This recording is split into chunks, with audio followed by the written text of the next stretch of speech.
There are 6 green balls and 8 red balls in a basket. A ball is drawn at random. What is the probability of getting a red ball? एक basket है जिसमें green और red balls हैं। अब हमने probability find करनी है red ball की।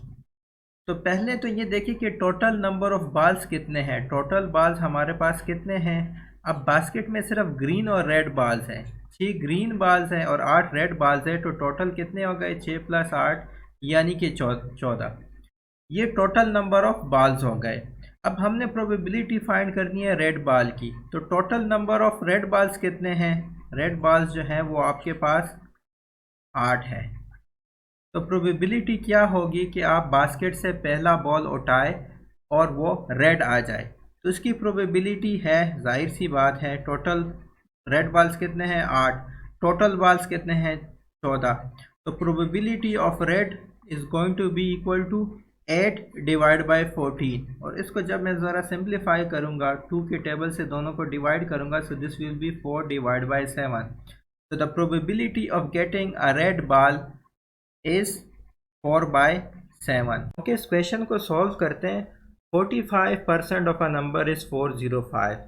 देखिए, परसेंट का मैंने आपसे पहले भी कहा था कि percent is always in terms of 100।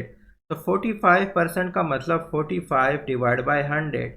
Of का मतलब होता है मल्टीप्लिकेशन। परसेंटेज में ऑफ का मतलब होता है मल्टीप्लिकेशन।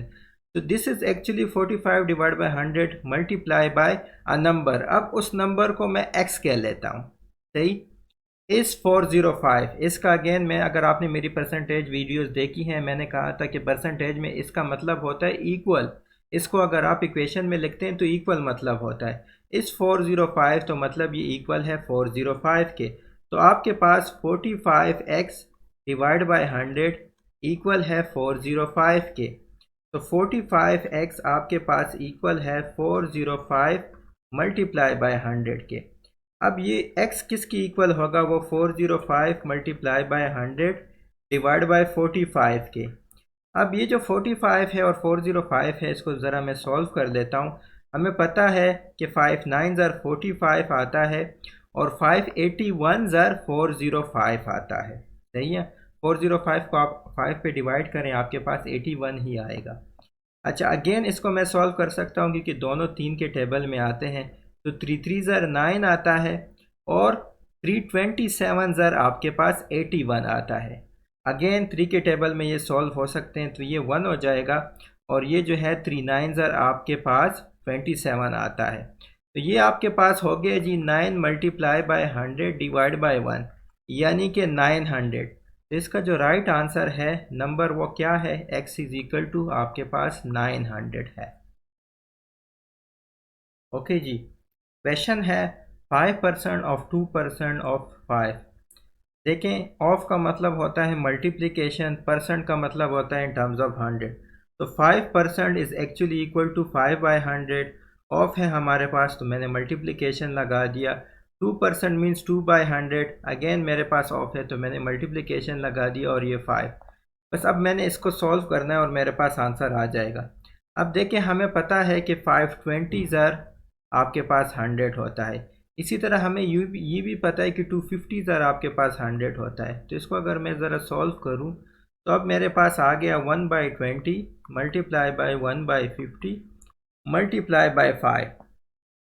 तो अब 20 मल्टीप्लाई बाई 50 मेरे पास 1000 आता है, क्योंकि 2 5 ज़र 10 आ जाएगा और 2 ज़ीरोज़ उसके साथ लग जाएंगे। तो ये 1/1000 मल्टीप्लाई बाई 5 आ जाएगा, यानी कि ये आपके पास आ जाएगा जी 5 डिवाइड बाई 1000।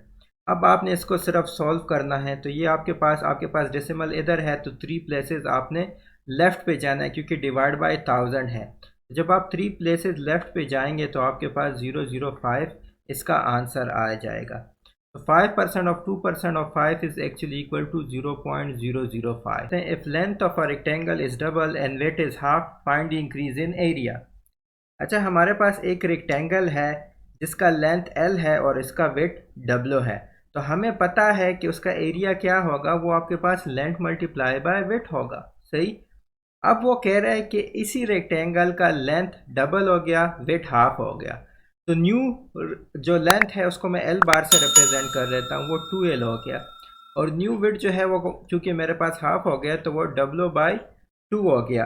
अब मैंने इस रेक्टेंगल का एरिया फाइंड करना है, तो इस एक रेक्टेंगल का एरिया फाइंड करने के लिए मेरे पास L bar multiply by W बार हो जाएगा, यानी कि 2L multiply by W divide by 2।